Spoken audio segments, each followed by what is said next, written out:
You had surgery, right? Yes. What happened? I had neck surgery, C5, C6, C667, disc replacement. Okay, so they replaced the discs. Okay, so you blew out your discs. Was it like a car accident? What was it? No, it was just through work. So Yeah, they just died. Yeah. And they needed to be replaced. So I treated him a month ago. And what are your symptoms like? So my neck is fine. Structurally, I'm fine. It's just that right below my neck, that thoracic area is just super tight. Okay. Afterwards. So upper back super tight, probably a little bit of compensation. And I always tell people this, your body is a living, breathing thing. When you put artificial stuff into it, your brain still thinks that area doesn't work anymore. So it'll do everything in its power subconsciously to avoid those areas. So the areas above and below are gonna work harder. That's just how it is. And that's the trade-off you get with surgery. But in his case, I think they did a really good job, because he just said his neck is fine. It's just kind of like tightness in the upper back.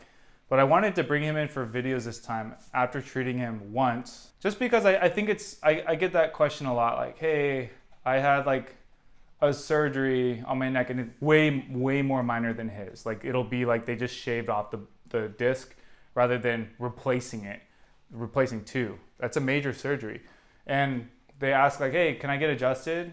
Or like, oh, I can't get adjusted because I had surgery. And it's like, no, it's not always the case. So yeah, we're gonna work on him. I'm just gonna loosen up his shoulders, neck, and then we'll do some adjustments. And then yeah, basically we'll kind of tailor the treatment going forward to how he feels. After the first treatment, he said he felt good for what, 2 weeks? About 2 weeks. About 2 weeks, yeah. It's pretty good to me. That means we're on to something, Obviously, I want him to be better for the rest of his life after one treatment, but that's not always the case. So this time, if I do something different and it's 3 or 4 weeks, then we'll continue to do that. And I noticed when I was talking to him last time, his jaw, it does feel a little off. So I am probably gonna do an adjustment there. Okay. Really tighten his upper trap. Another thing that's gonna happen is because those bones are not gonna be recruited with normal ranges of motion in his neck and his shoulders, the muscles have to work a lot harder. So these are gonna be tight, they're gonna be tense, they're gonna give him issues. The best way to go about it is to strengthen them to make sure they're strong enough to carry the load that they now have to do, and make sure they're nice and loose with massage techniques, stuff like that. You can do one or the other, or you can do both. And he's choosing the massage route. And every single time I treat him, I'm going to remind him that strengthening is something that he can do if he wants. Strengthen those traps, man. Make Gotta them try. strong. Yeah, I'm not too good about it either. I actually don't do either of those options. I just complain. You know what I mean? And then my wife puts my CBD cream on me, and I feel better. If the upper traps are tight, pecs are going to be tight too, every single time. Little deep tissue here, just break it up. Good.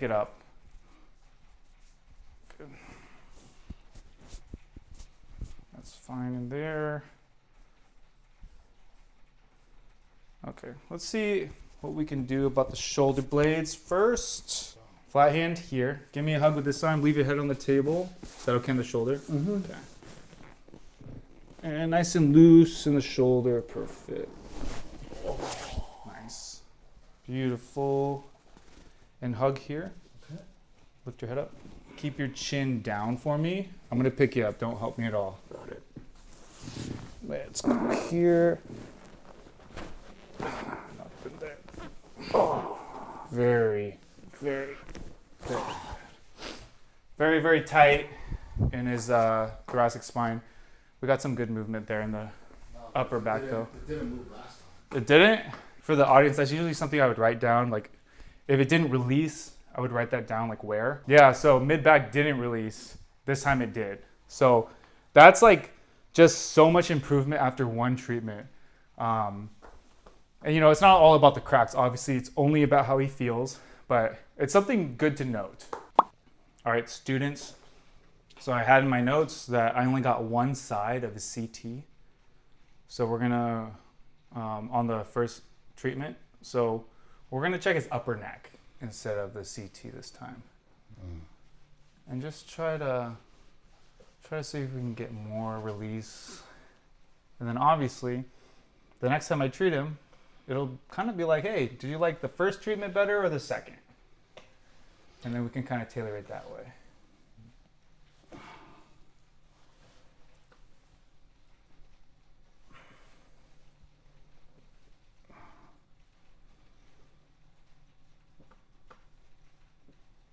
Nice.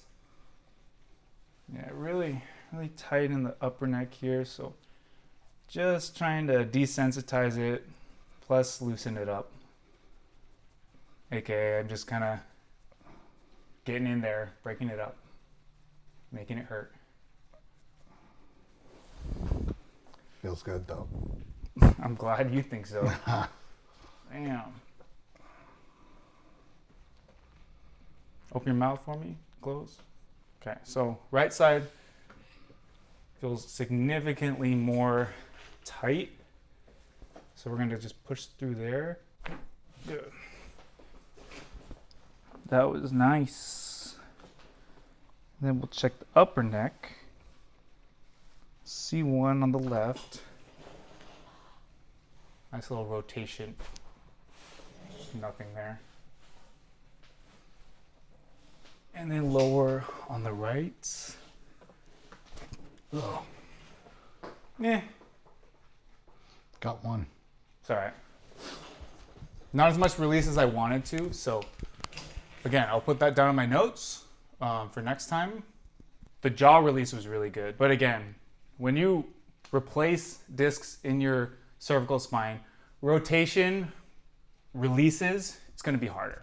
Now, all I want to do is check to see if there's anything else in the mid back that I can release, and then we'll check around the shoulder blades to see if there's any knots that I can kind of work on.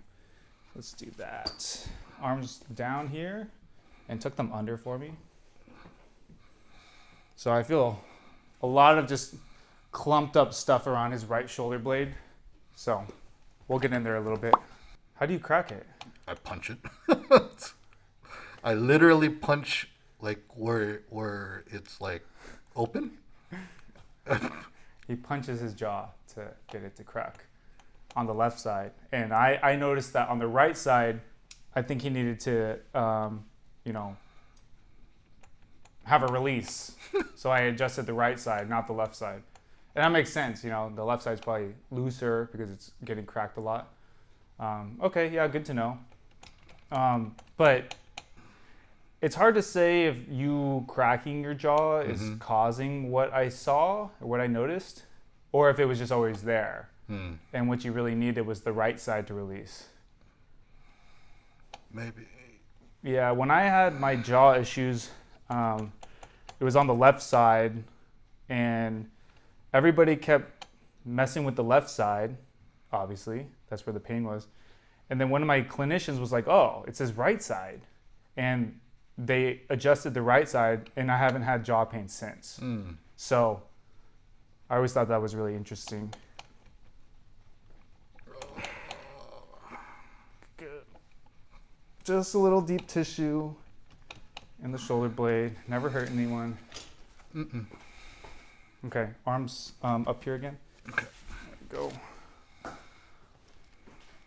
And let's just adjust everything else. Oy. Nice. And again. Very nice. Check the low back really quick. Upper lumbars for sure. maybe sacrum here on the left. Yeah, sacrum on the left, and then we'll do maybe a long lever. So I'm right on the sacrum. Now I just want to find a good spot to drop. Oh, beautiful. Okay, find a good spot to drop. Good. Very nice. Okay, let's do a Y strap here. Thank you. So Y strap for somebody who has had neck surgery. Just want to reiterate that. And when I did it the first time, it went really well. So it's a month later, we're on the second treatment, and we're going to give it another go. Actually, I want to bring this up a little bit. Good.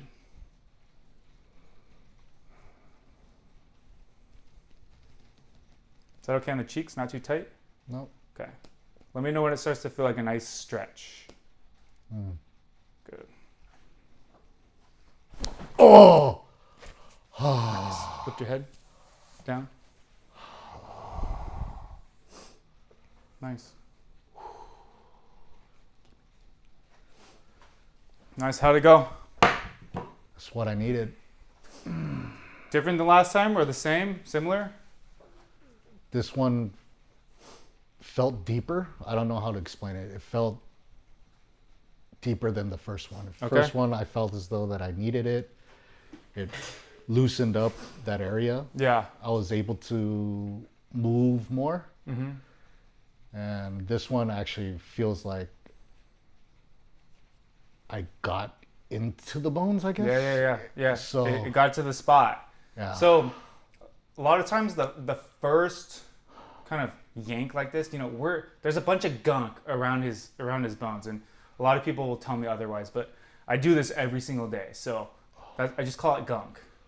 We break that up and it unlocks other areas that can release the next time, like his mid back, like this area that he felt the Y strap this time. I'm gonna note all that down, and obviously next time I see him, I want to know how he felt after this one. So I did a different pull there. I set it up differently. I can do the first pull that I did or the second pull that I did going forward. Just seeing what his body likes more.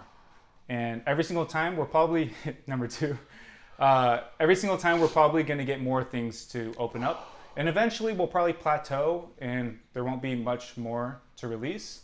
And at that time, he's just going to come in as needed. Whenever he feels like all the symptoms are built up and he wants to get rid of them, that's when you come in. And yeah, good stuff. Thank you. Yeah. You want to fall asleep now? Oh my God. All right, Just man. might. Let me help you up.